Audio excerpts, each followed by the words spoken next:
We're going to get started very shortly, so please find a seat if you haven't already and get comfortable. On behalf of the bride and groom and their respective families, I'd like to warmly welcome you to their wedding ceremony.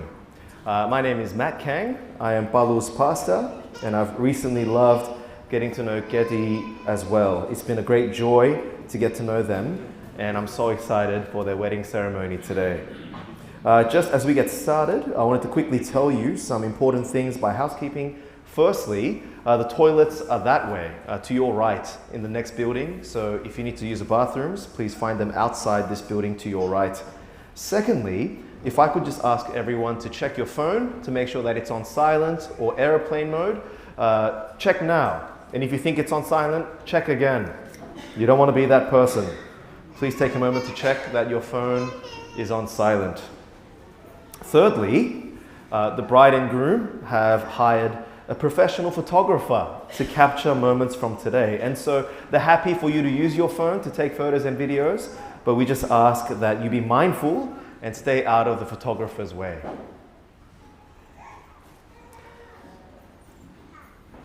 Friends, thank you for waiting. I believe the time has now come. Ladies and gentlemen, the groomsmen and the groom will now be joining us. Please remain seated.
Beautiful, brother.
You guys look beautiful, man. You guys look beautiful.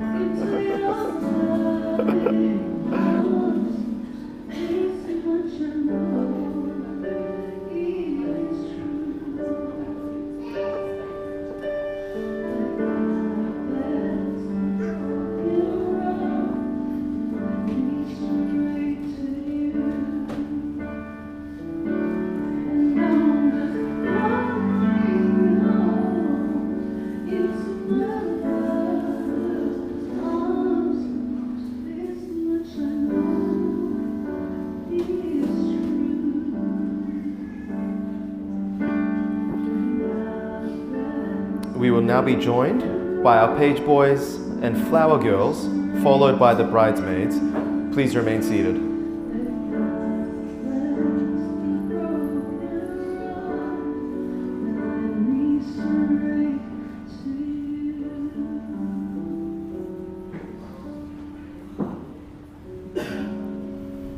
You're looking good, brother. You're looking good, man.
Please stand as we welcome the bride.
Please remain standing as we praise God together by singing.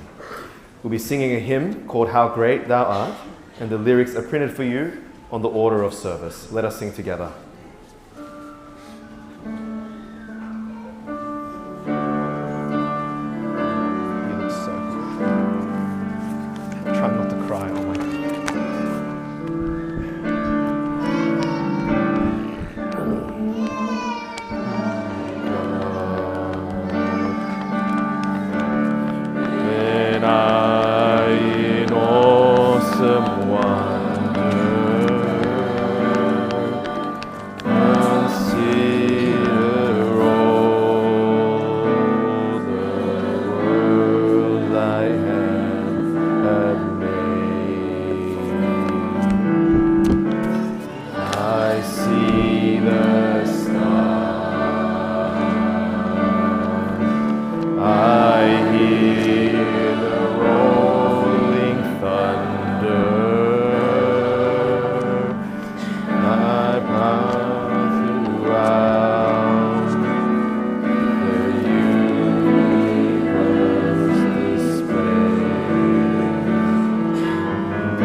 soul, my Savior God, to thee. How great thou art, how great thou art, through the woods and forests with I wander.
What a beautiful day.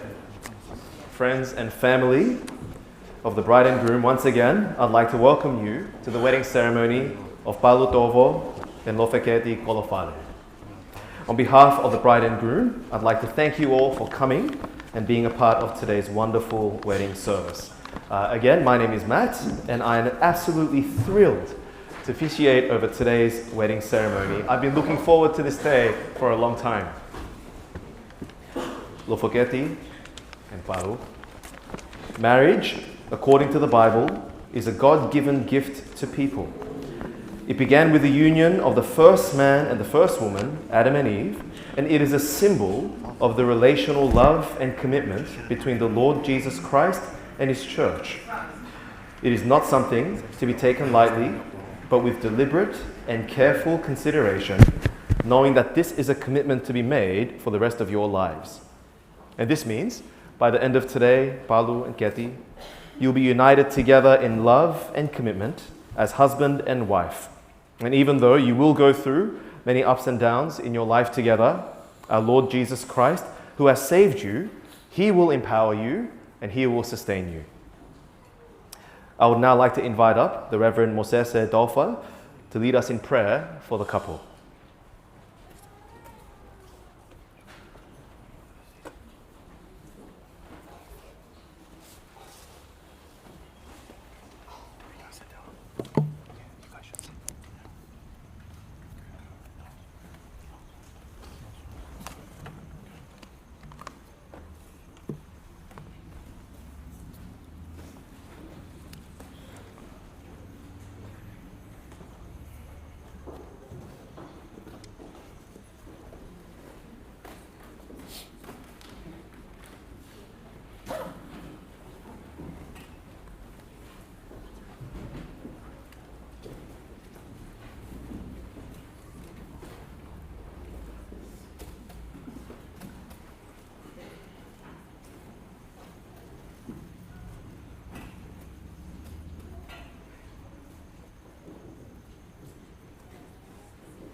Malo, let us pray. Get our Lord too.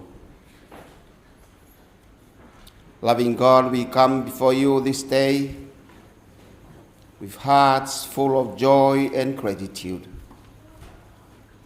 We praise you for the gift of love, a love that reflects your own hearts and binds two souls together in unity today. O tua ko ofa,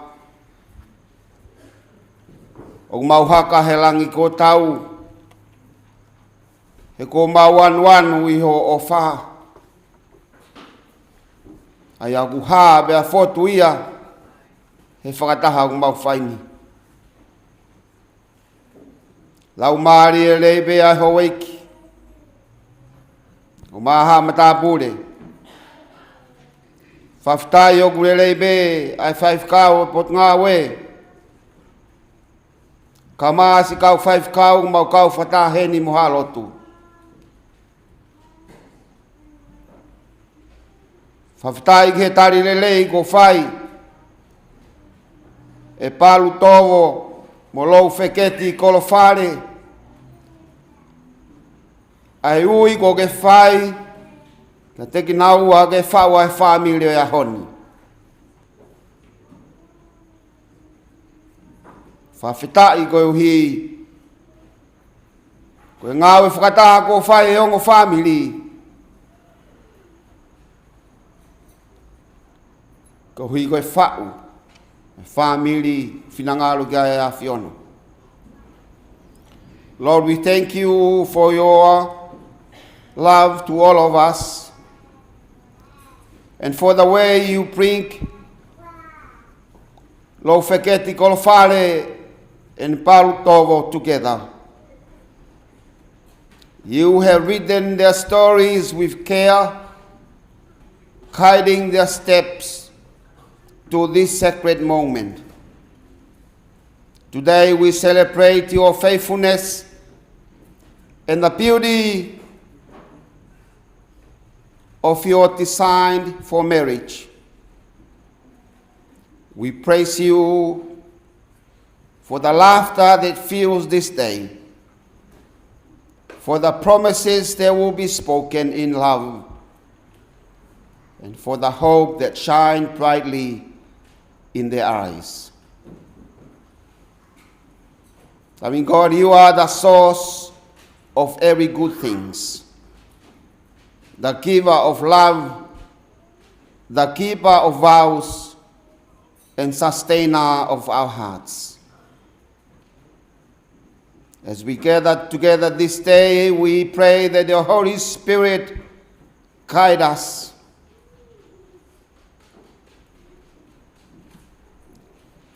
And as Palu and Loufeketi commit themselves to one another, may we all commit ourselves to you. Lord, we pray that may this celebration bring glory and honor to you. We ask and pray all these things in Jesus' name. Amen. Amen. We will now have our Bible reading twice, first in English and then in Tongan, read to us, and I'd like to invite them up now. Finau Teisa Salesi and Sesika Mateo. You can follow along in the order of service handed out to you.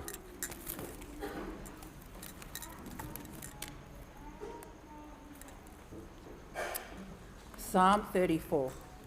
We will be hearing from the Psalms. Psalm 34. Psalm 34. I will bless the Lord at all times. His praise shall continually be in my mouth. My soul shall make its boast in the Lord. The humble shall hear of it and be glad. O magnify the Lord with me, and let us exalt his name together. I sought the Lord, and he heard me, and delivered me from all my fears. They looked to him and were radiant, and their faces were not ashamed. This poor man cried out, and the Lord heard him, and saved him out of all his troubles. The angel of the Lord encamps all around those who fear him, and delivers them. O taste and see that the Lord is good. Blessed is the man who trusts in him. O fear the Lord, you his saints. There is no want to those who fear him. The young lions lack and suffer hunger, but those who seek the Lord shall not lack any good thing. Come, you children, listen to me. I will teach you the fear of the Lord. Who is the man who desires life and loves many days, that he may see good? Keep your tongue from evil and your lips from speaking deceit. Depart from evil and do good. Seek peace and pursue it. The eyes of the Lord are on the righteous, and his ears are open to their cry. The face of the Lord is against those who do evil, to cut off the remembrance of them from the earth. The righteous cry out, and the Lord hears, and delivers them out of all their troubles. The Lord is near to those who have a broken heart, and saves such as have a contrite spirit. Many are the afflictions of the righteous, but the Lord delivers him out of them all. He guards all his bones, not one of them is broken. Evil shall slay the wicked, and those who hate the righteous shall be condemned. The Lord redeems the souls of his servants, and none of those who trust in him shall be condemned. This is the word of the Lord. Thanks be to God.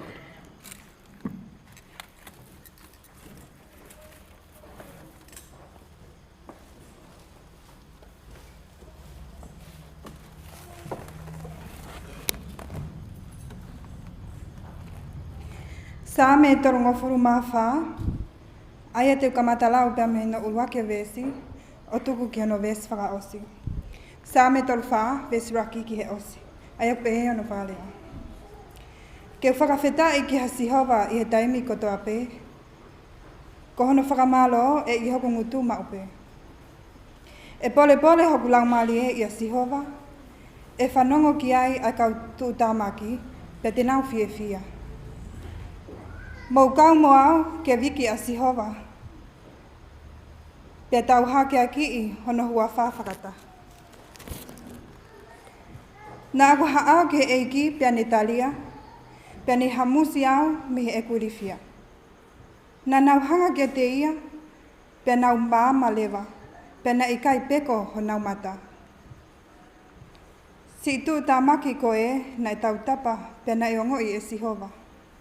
Pia ni whakahauwhi, mi hono whaingata a kotoa. Oku apitanga ai angelo o Sihova, takatakai ki he ni kau apasia, ke whai ho nau whakahauwhia. Mō kamata ki he eiki o ilo uksai. Monu ia ka koe toa o kuwhanga ki ai. Mō apasia ki a Sihova ai kau lotu a ana. He oku ikai hamasiva ai kau apasia ki a te ia. Oku alefa pe ai whangalaion ni taravou mo nau whekai. Ka koha a kumi ki he eiki e ikai te nau masiva ha mea e taha oku lelei. Haua whanau o whanongo mai. Ka wako ke te mautoru ai apasia ke eiki.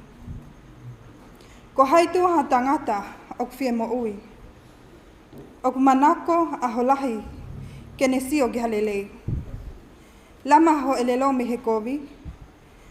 Afe me he kovi o whailelei. Moholo ngutu me he lea loi. Afe me he kovi o whailelei. Komi ki he melino o turikia. Koe whawhonga o Sihova o kula lama ki ha kauma oni oni. Pea o kune whakaongo ke mau e nau tangi. Koe whotunga o eiki o ku whiao me kau whai kovi. Ke tu usi ai manatu ki ai a mamani. Nai tangi hake ai whaahinga koe, pea ngoi e Sihova. O ne hamusi mi ho nau whaingata a kotoa. He koe loto lawea, o ku ofi ki ai a eiki. Pea o kune whakamoui a ki nau tolu, o ku lau maalia mawhesi. Koe anga tonu o ku lahi e ni ngahi mamahi, ka o ku hamusi me iai kotoa e eiki. O ku ne tau I hono ngahi hui kotoa, o ku ikai whasi ha nau taha. E tamate I aianga hala e he kovi, pia ko ki nau toru o ku whehia ki he kawanga tonu e tau te ai. O ku hui e he eiki ai mo ui, ai kautamai o eiki a ana. Pia ilonga ha whalala ki a te ia, e ikai whakahalaia. Amen. I recognize the Bible passage is not printed on the order of service, but I'll invite you to follow along with me, maybe on your phones or a Bible if you have one. We'll be looking at Psalm 34 together, and it'll be helpful for you if you have the passage open and you look at it with me. Psalm 34. Well, it was a beautiful day on Saturday, the 8th of December 2018, when Palu went to a fitness club party ran by his cousin. Moments later, he would meet Kedi for the first time, and it would totally change his life. I asked him, what was your first impression of her? This is what he said. His first impression was, damn, she's very beautiful, but she can't be Tongan because she's too white. Well, brother, she turned out to be Tongan, so praise God. On a separate occasion, when I asked Keti what her first impression of Palu was, she told me she thought he was really confident, sweet, and handsome. And my dear sister, I have to agree with you. I also think that Palu is confident, sweet, and handsome. Well, fast forward 6 years, 3rd of August 2024, they get engaged. Fast forward another year, end of October 2025, here we are today. We've all come together to witness and to celebrate the wedding of Palu and Keti. Friends and family gathered here today, I can testify to you that Palu and Keti have put their trust in the Lord Jesus Christ, and they want their marriage to begin on the firm foundation of God's Word. As Christians, they've asked to have the Bible read and explained at their wedding service. And the passage they've chosen comes from the collection of Psalms in the Old Testament, Psalm 34. Psalm 34 is a great psalm, and the heading of this psalm, it tells us lots of useful information about this psalm. From the heading, we can see that this psalm is a poem. It's a song, and it's written by King David. He wrote this poem during a period of his life when he pretended to be insane before an enemy king, Abimelech, so that Abimelech wouldn't kill him. At this point in history, David is running away from King Saul, and he ends up in a place called Gath, which is in the Philistine city. And so this is a city that's an enemy of God. This city is filled with God's enemies and the enemies of God's people. David finds himself before the king of Gath, and in order to survive, he pretends to be insane. Drool running out of his mouth, down his beard. He's pretending to be a madman so he can survive. Well, history has it that he escapes with his life, and he's so thankful to God that he writes a song. He's so grateful to the God who saved him that he writes this poem. Psalm 34, this poem that King David writes, it's an acrostic poem. That means there are 22 verses here. There are also 22 letters in the Hebrew alphabet. And so each verse starts with a new character of the Hebrew alphabet. This is an acrostic poem. And if you like structure, here it is. This psalm can be broken down into 4 sections. Verse 1 to verse 2, David's desire. Verse 3, an invitation to his listeners, Israel. And verse 4 to 7, his testimony. And verse 8 to 22, he gives instructions. And so there are 4 sections here. Desire, invitation, testimony, instructions. Look with me at the opening of this psalm. Let's read the context and let's see his desire together. Psalm 34 of David, when he pretended to be insane before Abimelech, who drove him away, and he left. Verse 1, I will extol the Lord at all times. His praise will always be on my lips. I will glory in the Lord. Let the afflicted hear and rejoice. That's his desire. That is the cry of his heart. He will praise God at all times. He will glory in God so that everyone who is suffering will hear and rejoice in God with him. And so here comes the invitation to his listeners. Look at verse 3. Glorify the Lord with me. Let us exalt his name together. He's saying, worship Yahweh with me. Praise God with me. Magnify God with me. Let's lift his name high together. And you would hear that and you would think, why? David, why? Why should I join you in glorifying God? He gives his answer. Look at what David says in his testimony, verse 4 to 7. This is his testimony. I sought the Lord and he answered me. He delivered me from all my fears. Those who look to him are radiant. Their faces are never covered with shame. This poor man called, and the Lord heard him. He saved him out of all his troubles. The angel of the Lord encamps around those who fear him, and he delivers them. Can you feel his passion? Can you feel his honesty? Here is a man who cried out to God, and God answered him. God met him where he was at. Look at verse 6. He calls himself a poor man. This poor man, this pitiful fool, God heard him and he saved him out of all his troubles. Verse 7, God sent his angels to protect his people. This is why David wants his hearers to join him in magnifying God. This is why David wants everyone in Israel to worship Yahweh with him. So far we've seen his desire, his invitation, and his testimony. And now we see the instructions that he gives from verse 8 to 22. You'll see the first instruction he gives there in verse 8. He wants everyone in Israel to taste and see that the Lord is good. In other words, he wants everyone to personally experience God's goodness. He wants everyone to personally experience the sweet taste of God's mercy and grace. He doesn't want people to just get it in their heads. He wants them to get it in their hearts. This isn't head knowledge. He wants them to experience it. It's like a steak. I could tell you that a steak looks delicious, medium rare, perfectly done.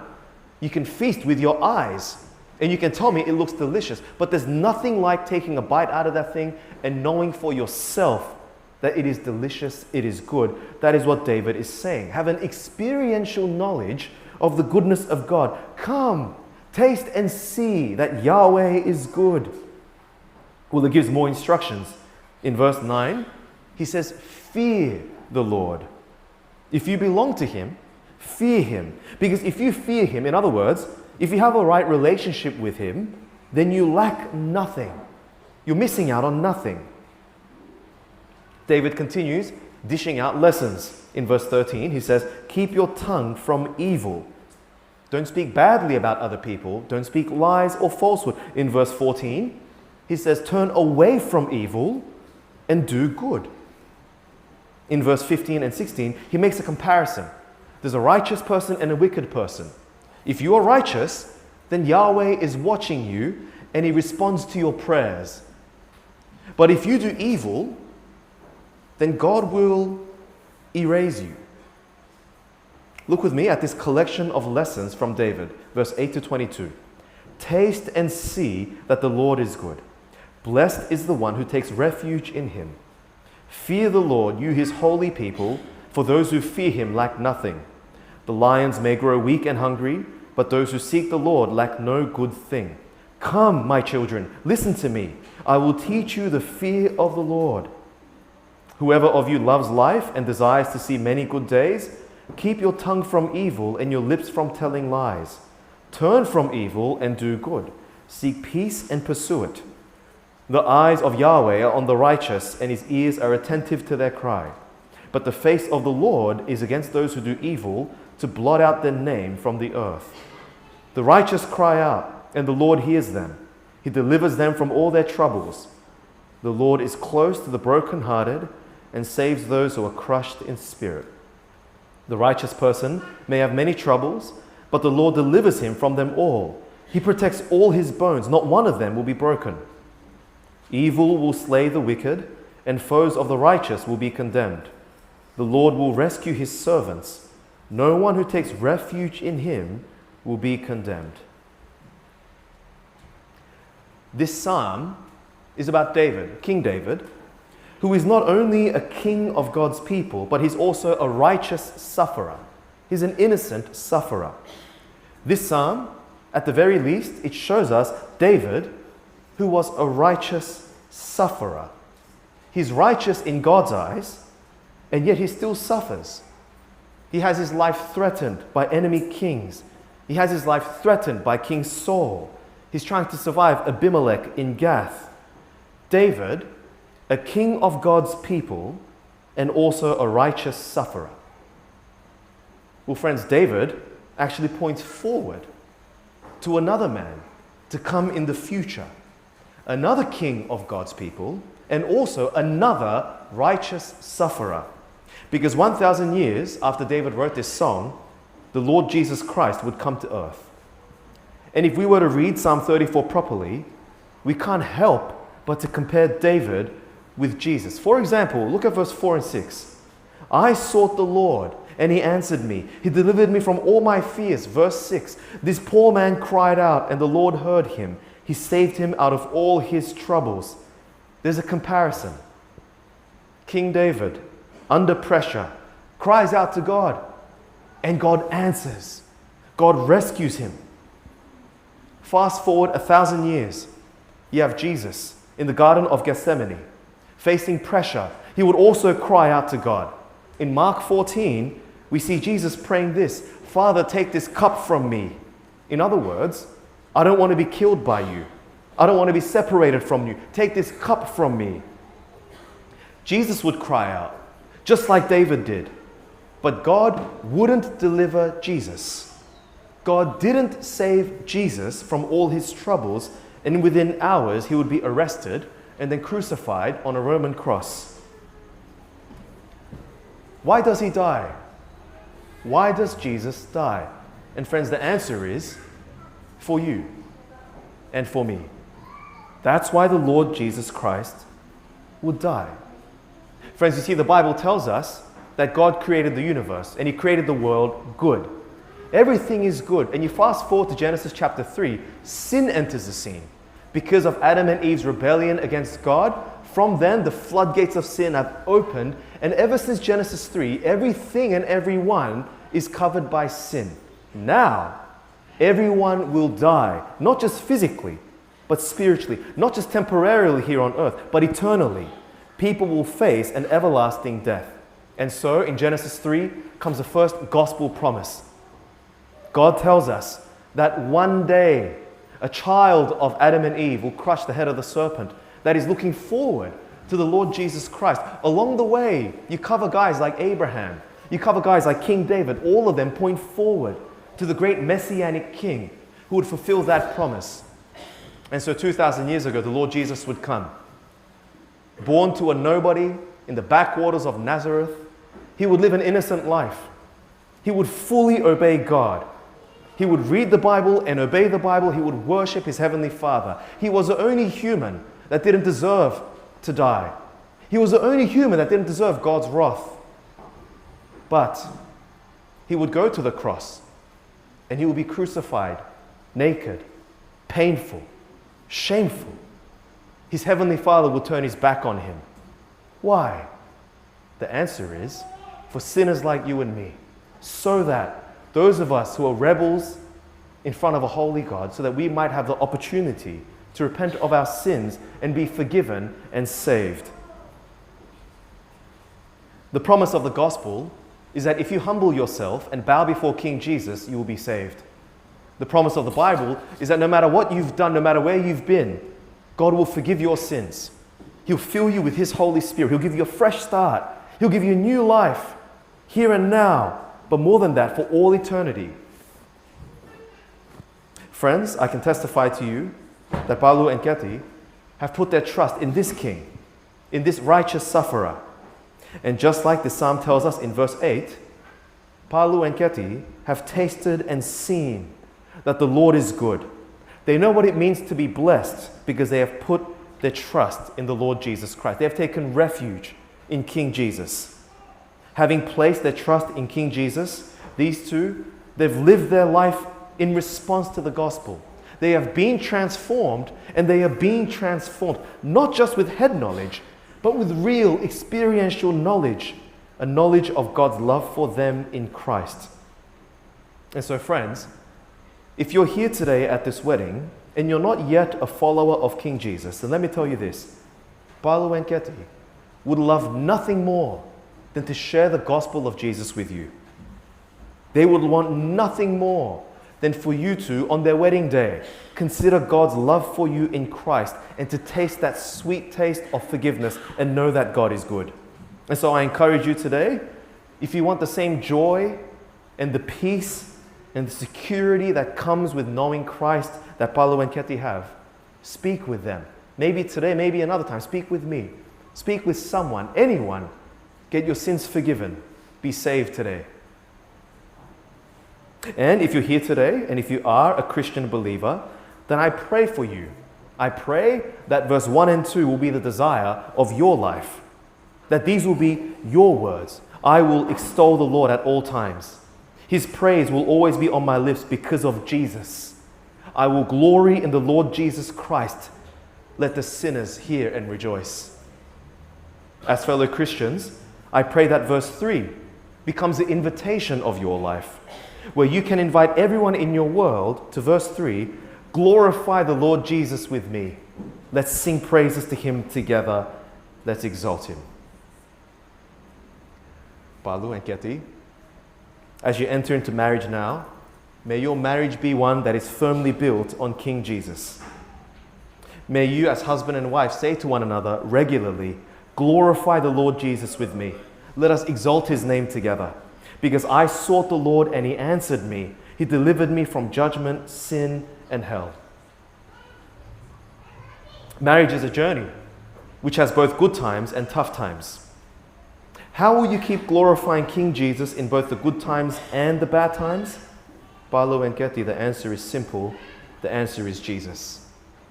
Jesus is the only way that you will have a marriage that flourishes.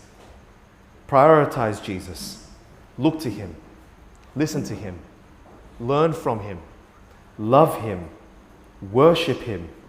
Enjoy him all the days of your life. If the Lord gives you children, teach them about Jesus too. Until one day, finally, he brings you and your family to be home with him in glory. I asked Eti what she loves about Palu. And the first thing she said is this: his faith in God. Separately, I asked Palu what he loves most about Keti, and he said this: the love that she has for Jesus. Palu and Keti, as you begin this new chapter of your life called marriage, may you continue to grow in your faith in God and in the love you have for King Jesus. May God bless and protect your marriage, and may God use your marriage to bring many, many people to trust in the Lord Jesus Christ. Let us pray. O Lord our God, you are the author and giver of all good things. Grant that Palu and Keti may dwell together in unity and love all the days of their life, seeking one another's welfare, bearing one another's burdens, and sharing one another's joys. May your redemptive love be the true foundation and the light of their home. May their happiness not depend upon their outward circumstances or material goods, but rest on the assurances that you have given them in the good news of the Lord Jesus Christ. Our Father, please make them a blessing to their family, their friends, their neighbors, their co-workers, and for the generations that follow.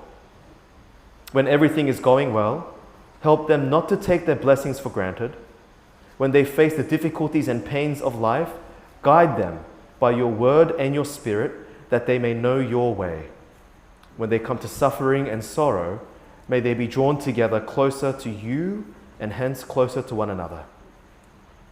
Our Father, what we have asked for Palu and Keti, we ask for each family represented here today, that those who pledged their love to each other long ago may find their love deepened, that those who have taken marriage vows may now renew them today and strengthen their love for each other to the great happiness and blessing of us all. Our Father, we thank you for Palu's family and Keti's family.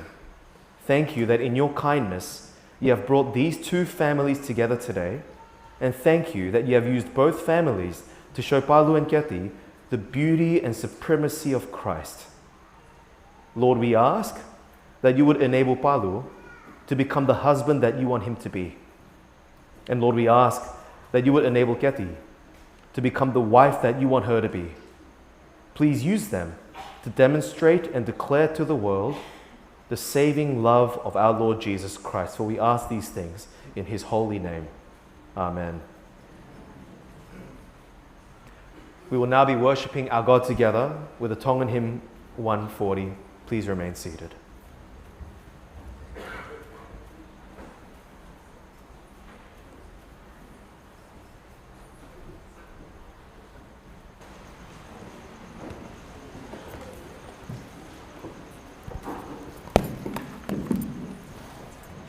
Ko tau folfolahimi, ko manaki ke tau sahame ai, te au whaanga fulu o folfolahimi, mo katake o me hake ke tau hiwa.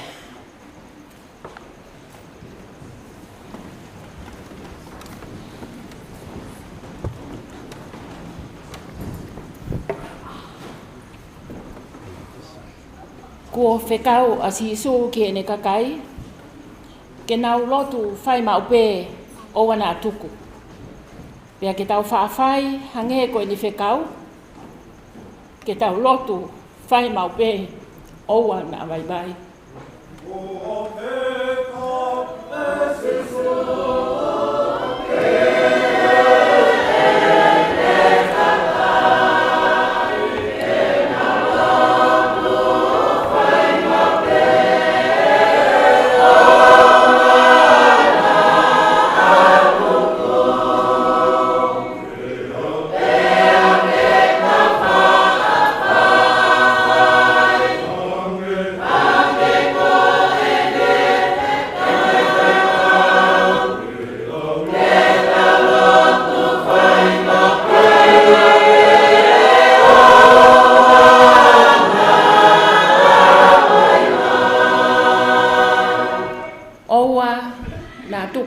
e tau whaalotu o hange koe loto o whirilahi. Ka tau tū i e hala koe motua hala, pea lotu whai mau pē, oua nā vai vai.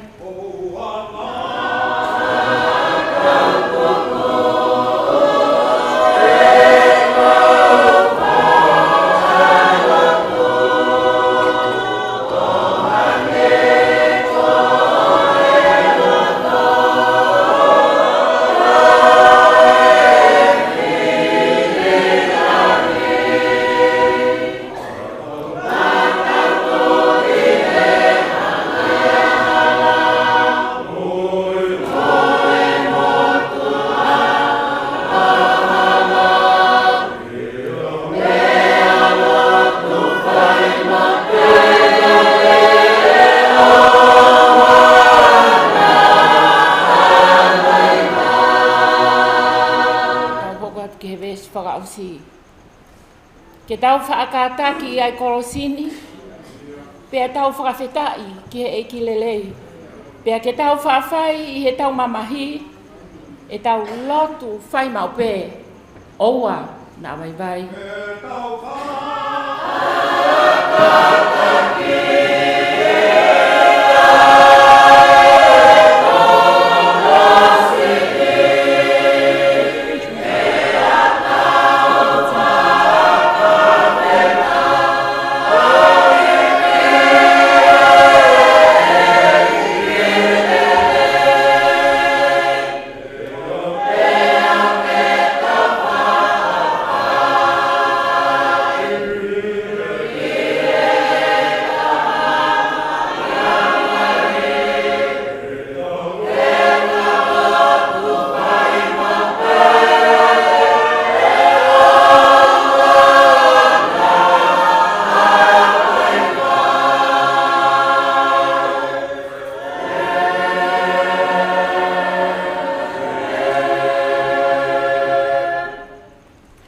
Please be seated.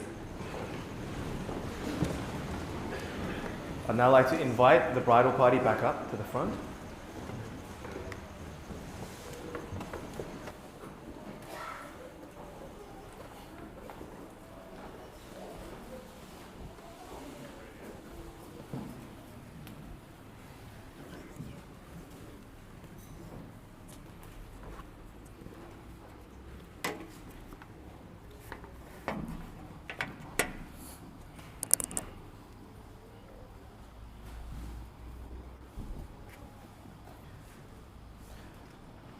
We have come together in the presence of God for celebrating the marriage of Palu, Tovo and Loufeketi, Kolofale. Today is a wonderful opportunity to renew their vows in the presence of God and in the presence of these witnesses. It is an opportunity to reflect on the solemn and binding nature of the relationship into which you two have committed. Marriage, according to law in Australia, is a union of two persons to the exclusion of all others voluntarily entered into for life. But according to the Lord Jesus Christ, he said of marriage that from the beginning of creation, God made them male and female. For this reason, a man shall leave his father and mother and be joined to his wife, and the two shall become one. So they are no longer two, but one. Therefore, what God has joined together, let no man separate. The marriage of a man and a woman is a symbol. It's a symbol of God's unending love for his people, and it's a symbol of the union between Christ and his church. The Bible tells us that the husband must love his wife as Christ loved the church, and that the wife must give due honor to her husband. Marriage should be honored by all and is not to be entered into lightly or carelessly, but with reverent and serious respect for those purposes for which God has instituted.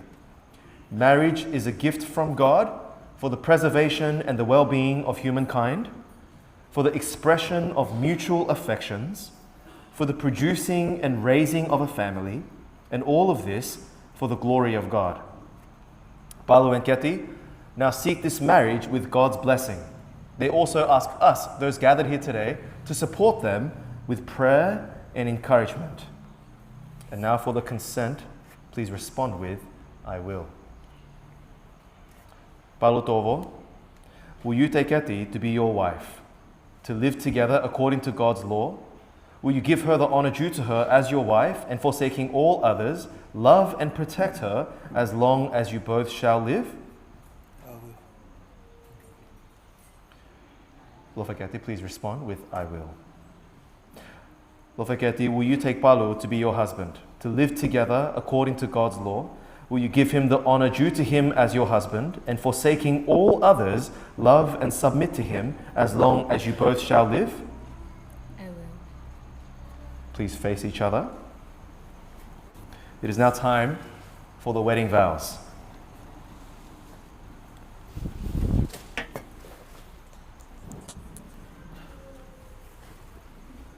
Hold hands. I, Palu Tovo, in the presence of God, I, Palu Tovo, in the presence of God, take you, Loufeketi, to be my wife, take you, Loufeketi, to be my wife, to have and to hold, from this day forward, for better, for worse, for better, for worse, for richer, for poorer, for richer and for poorer, in sickness and in health, and in sickness and in health, to love and to cherish, to love and to cherish, as long as we both shall live. as long as we both shall live. This is my solemn vow and promise. This is my solemn vow and promise. I, Loufeketi Kolofale, I, Loufeketi Kolofale, in the presence of God, in the presence of God, take you, Palu, take you, Palu, to be my husband, to be my husband, to have and to hold, to have and to hold, from this day forward, from this day forward, for better, for worse, for better, for worse, for richer, for poorer, for richer, for poorer, in sickness and in health, in sickness and in health, to love and to cherish, to love and to cherish, as long as we both shall live. as long as we both shall live. This is my solemn vow and promise. This is my solemn vow and promise. I'd now like to ask for the rings from our ring bearers.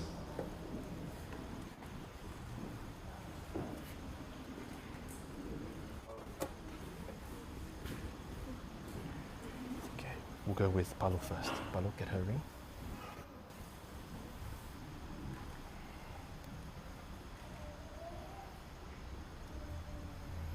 Okay, your left hand holding her left hand. That's right. Repeat after me. Loufeketi, I give you this ring Loufeketi, I give you this ring as a symbol of my love, as a symbol of my love, to remind you of the covenant promise to remind you of the covenant promise I have made with you. I have made with you. With all that I am, With all that I am, I will love you. I will love you. I will serve you, I will serve you, and I will be faithful to you. and I will be faithful to you.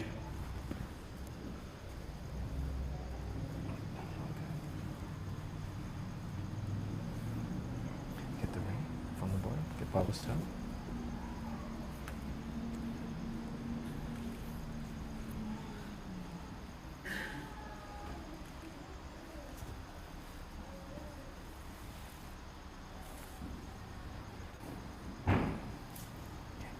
Left hand holding left hand. Here we go.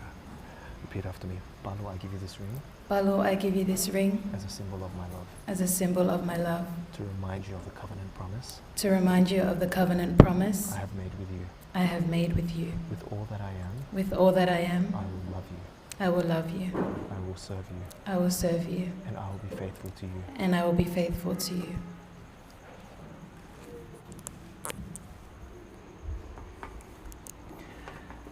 And now we will have the signing of the marriage register. The siblings of the groom will be sharing a special musical item. Please sit back and enjoy.